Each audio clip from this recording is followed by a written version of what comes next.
وصف امتیازی کے ذکر فرمایا تو اس کا رتبہ اتنا بلند ہو گیا کہ اہل عرب کے لیے اس نے گویا ایک تشریف آسمانی کی حیثیت حاصل کر لی لفظ امی نے، کیونکہ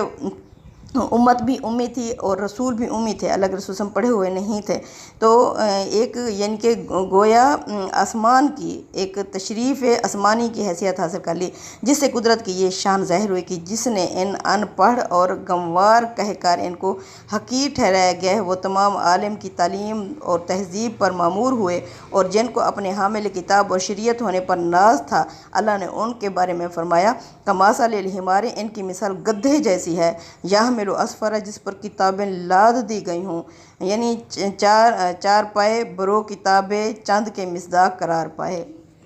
اب اللہ تعالیٰ بنی اسماعیل کو بتا رہے ہیں کہ بنی اسماعیل میں سے جو لوگ ایمان لا چکے تھے مگر رسول کی قدر شناسی اور اتباع اور اطاعت میں جن سے کوتاہیاں ہو جاتی تھیں، وہی سورہ کے مخاطبین ہیں، انہیں توجہ دلائی گئی ہے کہ اللہ تعالیٰ نے یہ رسول انہی کے اندر سے اٹھایا تاکہ وہ جاہلیت کی اس تاریکی سے نکلیں جو اب تک ان پر چھائی رہی۔ مطلب یہ ہے کہ جن کو یہ نعمت ملی ہے وہ اس پر خدا کا شکر ادا کریں، اسے حرز جان بنائیں اور دوسروں کو بھی دعوت دیں کہ وہ اس کی قدر کریں۔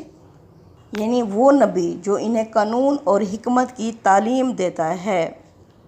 یعنی کہ اللہ تعالیٰ نے الکتاب یعنی قرآن یعنی انہیں قانون عطا کیا، اور حکمت سے دین کی حقیقت اور ایمان اور اخلاق کے مباحث مراد ہوتے ہیں۔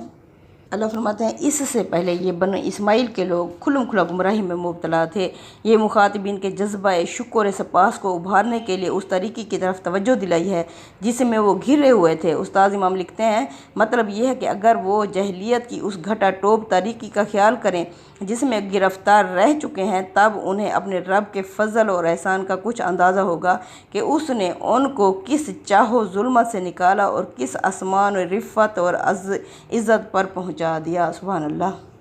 نمبر 3 وآخرین منہم لما یلحقوا بہم وہو العزیز الحکیم، یعنی کہ اللہ فرماتے ہیں اور دوسرے وہ بھی ہیں جو ابھی ان سے نہیں ملے، ان کے بھی یہی رسول ہیں اور وہ زبردست حکمت والا ہے، یعنی کہ اور امیوں میں سے ان دوسروں میں بھی جو ایمان لا کر ابھی ان میں شامل نہیں ہوئے، یعنی اللہ زبردست ہے اور حکمت والا ہے۔ مطلب یہ ہے اس سے پیچھے ان لوگوں کا ذکر ہے جو بنی اسماعیل میں سے ایمان لا چکے تھے، اب فرمایا ہے یہ نعمت ان کے لیے بھی ہے جنہوں نے ان میں سے ابھی تک اسلام قبول نہیں کیا۔ اس میں اگر غور کیجئے تو دعوت بھی ہے اور بشارت بھی، یعنی ابھی تک قبول نہیں کیا لیکن توقع یہی ہے کہ وہ عنقریب کر لیں گے، لہٰذا آگے بڑھیں اور اس سعادت سے بہرہ یاب ہوں۔ سبحان اللہ۔ یعنی وہ زبردست حکمت والا ہے، یعنی زبردست ہے اس لیے چاہے تو ساری خلق کو ہدایت بخش دے، لیکن چونکہ حکیم بھی ہے اس لیے انہی کو بخشے گا یہ حکمت جو اس کے سزاوار ہوں گے۔ سبحان اللہ۔ نمبر 4 اللہ فرماتے ہیں ذالک فضل اللہ یؤتیہ من یشاء واللہ ذو الفضل العظیم، یعنی کہ یہ اللہ کا فضل ہے، جس کو چاہتا ہے وہ عطا فرماتا ہے اور اللہ بہت بڑے فضل کا مالک ہے۔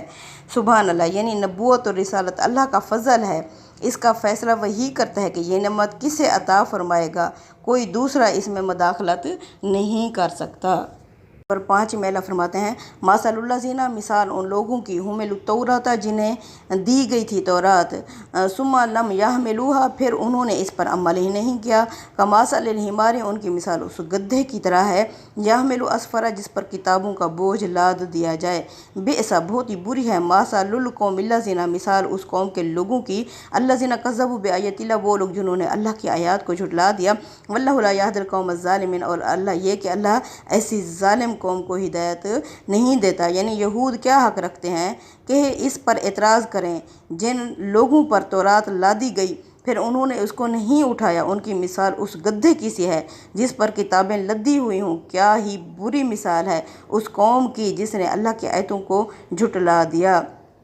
یعنی کہ جن پر کتابیں لدی ہوں، مطلب یہ ہے کہ لینے کے لیے تیار نہیں تھے، توأن کرہن قبول کیا، گویا زبردستی وہ ان پر لادی گئی، چنانچہ عملاً انہوں نے اس کی تکذیب ہی کی، یہ بار گراں خوش دلی کے ساتھ انہوں نے کبھی اٹھایا ہی نہیں۔ یعنی اللہ فرماتے ہیں بہت ہی بری مثال ہے جنہوں نے اللہ کی آیتوں کو جھٹلا دیا۔ اوپر فرمایا کہ تورات کو نہیں اٹھایا، یہ اس کی وضاحت کر دی کہ زبان سے تو دعویٰ ہے کہ حامل کتاب ہیں، لیکن اپنے عمل سے مسلسل جھٹلا رہے ہیں اور چاہتے ہیں کہ اگلا رسول بھی انہی میں سے ہوتا۔ نمبر 6 میں اللہ فرماتے ہیں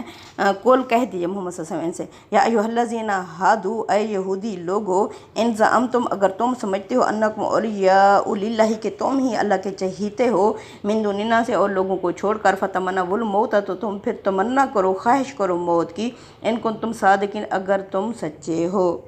پیچھے اللہ فرماتے ہیں یہ لوگ ظالم ہیں اور اللہ ایسے ظالم لوگوں کو ہدایت نہیں دیا کرتا۔ ان سے کہو، اے لوگو جو یہودی بن گئے ہو، اگر تمہارا گمان ہے کہ دوسروں کے مقابل میں تم ہی اللہ کے محبوب ہو تو موت کی تمنا کرو، اگر تم سچے ہو۔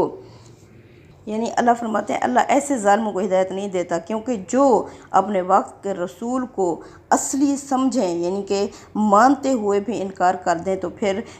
وہ خود سے یعنی اس میں آ گئے ہیں، دشمنی اور ضد اور عناد میں پڑے ہوئے ہیں، تو اللہ ایسے ظالم لوگوں کو ہدایت نہیں دیا کرتا۔ اللہ فرماتے ہیں اگر تمہارا گمان ہے کہ تم اللہ کے چہیتے ہو تو پھر تم موت کی تمنا کرو، یعنی یہ کہ اپنے دعوے میں سچے ہو تو دنیا کی طلب اور آخرت سے فرار کیوں؟ تمہیں تو ہر مارکے میں شہادت کی تمنا کرنی چاہیے، اس لیے کہ محب تو یہی چاہے گا کہ جلد سے جلد اپنے محبوب سے جا کر ملاقات کرے۔ اس موقع پر استاذ امام لکھتے ہیں قرآن نے یہاں یہود کی جس بزدلی پر طنز کیا ہے، اگرچہ وہ اس کے جواب میں بے حیائی سے کہہ سکتے تھے کہ ہم موت سے ڈرنے والے لوگ نہیں ہیں، لیکن آدمی سے اپنا باطن مخفی نہیں ہوتا۔ انہیں محسوس ہوا کہ قرآن نے ان کی نہایت دکھتی رگ پکڑ لی ہے، چنانچہ انہوں نے خاموشی میں سلامتی دیکھی اور ایک ایسی بات کی تردید کس طرح کر سکتے تھے جس کی شہادت ان کے ماضی کی تاریخ بھی دے رہی تھی اور حاضر کے واقعات بھی جس کے گواہ تھے۔ آیت نمبر 7 میں اللہ فرماتے ہیں وَلَا يَتَمَنَّوْنَهُ، یہ کبھی بھی تمنا نہیں کریں گے، کس کی؟ موت کی، ابدم، کبھی بھی، بما قدمت ایدیہم، جو یہ اپنے ہاتھوں سے آگے بھیج چکے ہیں، واللہ علیم بالظالمین، اور اللہ ایسے ظالموں کو جانتا ہے۔ لیکن یہ اپنے ان اعمال کی وجہ سے جو آگے بھیج چکے ہیں اس کی ہرگز یعنی موت کی تمنا کبھی نہیں کریں گے، اللہ ان ظالموں سے خوب واقف ہے۔ اب اللہ فرماتے ہیں محمد صلی اللہ علیہ وسلم یہ آپ پر ایمان کیسے لائیں گے جبکہ انہوں نے اپنے رسولوں کو جھٹلا دیا۔ انہوں نے اب محمد صلی اللہ علیہ وسلم سے مطالبہ کیا کہ ہمیں آسمان سے قرآن نہیں دوسری کتاب اتار کے لے آؤ ہماری آنکھوں کے سامنے۔ اللہ فرماتے ہیں یہ کیا فرمائشیں کر رہے ہیں محمد صلی اللہ علیہ وسلم آپ سے؟ انہوں نے تو بہت بڑے مطالبے کر ڈالے تھے حضرت موسیٰ علیہ السلام سے۔ انہوں نے تو کہا تھا ہمیں دکھاؤ اللہ کھلا ہماری آنکھوں کے سامنے۔ پھر انہوں نے رسولوں کو، نبیوں کو اللہ کے قتل کر ڈالا تھا۔ پھر انہوں نے سود کو حلال کر دیا تھا۔ ان کے علماء اور درویش من گھڑت ان کے وہ دیتے تھے، فیصلے دیتے تھے مرضی کے مطابق۔ انہوں نے یعنی کہ ہر اللہ کے رسول کے حکم کو جھٹلایا۔ انہوں نے حضرت عیسیٰ علیہ السلام کو سولی پر لٹکا دیا۔ اللہ فرماتے ہیں یہ کس طرح یعنی آپ پر ایمان لائیں گے اور کس طرح یہ موت کی تمنا کریں گے؟ یہ کبھی بھی نہیں کریں گے کیونکہ انہیں پتہ ہے انہوں نے اپنے ہاتھ سے آگے کیا بھیجا ہوا ہے۔ اور 8 میں اللہ فرماتے ہیں قول کہہ دیجئے محمد صلی اللہ علیہ وسلم ان سے ان الموت الذی، بے شک وہ موت، الذی تفرون منہ، وہ جسے تم بھاگ رہے ہو، فإنہ ملاقیکم، بے شک وہ تمہیں مل کر رہے گی، ثم تردون، پھر تم لوٹائے جاؤ گے، الی عالم الغیب والشہادۃ، اس ہستی کی طرف جو حاضر اور غائب کا جاننے والا ہے، فینبئکم، پھر وہ تمہیں اللہ یعنی بتا دے گا، بما کنتم تعملون، تمہارے ان عملوں کی جو تم کرتے رہے تھے۔ یعنی تم موت سے کیوں بھاگ رہے ہو؟ کیونکہ تمہیں معلوم ہے کہ اللہ ہر وقت حاضر ناظر ہے اور دیکھ رہا ہے، اور یہ کہ اللہ کے فرشتے بھی دائیں بائیں بیٹھے ہوئے ہیں۔ اللہ فرماتے ہیں نہیں نکلتا کوئی لفظ منہ سے الا لدیہ رقیب عتید، مگر تیز لکھنے والا لکھنا شروع کر دیتا ہے۔ تو اللہ کے یہ فرشتے بھی بیٹھے ہوئے ہیں، اللہ خود بھی ہر جگہ موجود ہے۔ اللہ فرماتے ہیں کوئی 3 کی جماعت نہیں ہوتی الا هو رابعہم، مگر اللہ ان میں چوتھا ہوتا ہے، ولا خمسۃ، نہ ہی 5 لوگوں کی جماعت الا هو سادسہم، مگر چھٹا ان میں اللہ ہوتا ہے، چاہے تعداد کم ہو چاہے زیادہ ہو، الا هو معکم، وہ ساتھ ہوتا ہے تمہارے، اینما کنتم، تم جہاں کہیں بھی ہوتے ہو۔ تو اللہ فرماتے ہیں یہ جو موت تم سے بھاگ رہے ہو وہ تمہیں آ کر رہے گی، پھر تم اس ہستی کی طرف لوٹائے جاؤ گے جو حاضر اور غائب سب کا جاننے والا ہے، پھر اللہ تمہیں بتا دے گا۔ اللہ فرماتے ہیں جو یہ ریکارڈ ہوں گے میں نکالوں گا۔ اللہ فرمائیں گے اقرا کتابک، پڑھ اپنا مالنامہ، کفا بنفسک الیوم علیک حسیبا، آج کے دن تم پر تمہارا اپنا نفس ہی حساب لینے کے لیے کافی ہوگا، پھر بتا دے گا جو تم عمل کرتے رہے تھے۔